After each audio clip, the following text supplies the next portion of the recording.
ఈ రోజే డౌన్లోడ్ చేయండి, మీ ఫేవరెట్ షోస్ చూడండి. గుడి తెరవడానికి వీలేదు.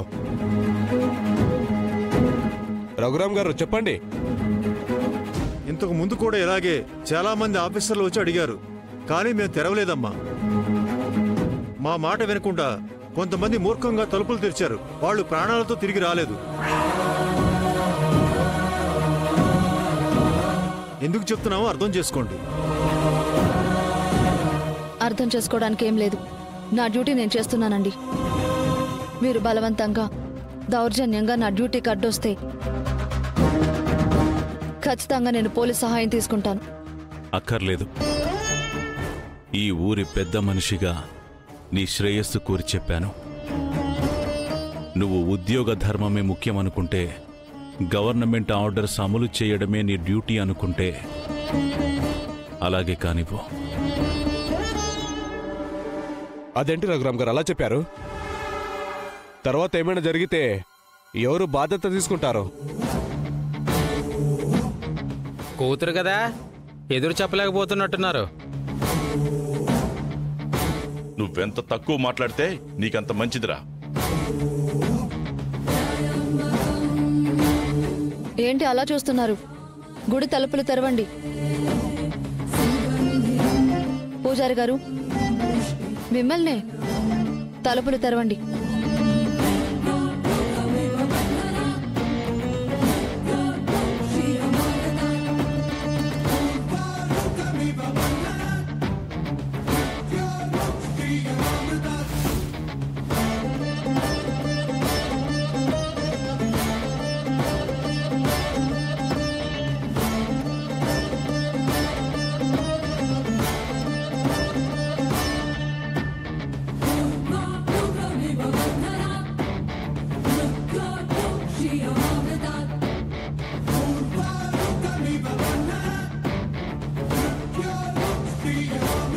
అయ్యయ్యో, అలా వెళ్ళకమ్మా.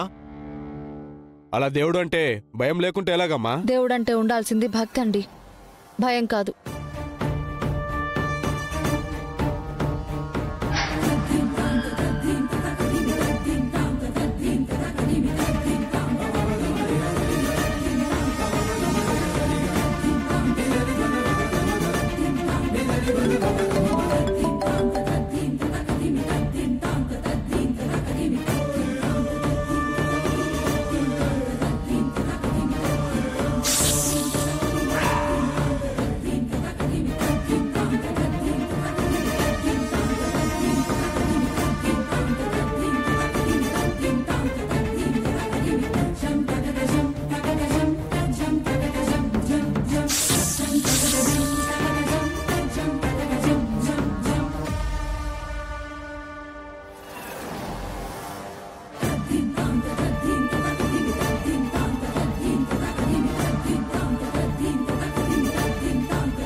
పూజారి గారు, లోపలికి రండి.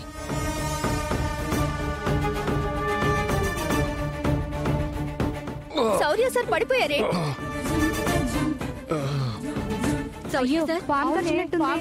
త్వరగా హాస్పిటల్కి తీసుకెళ్దాం.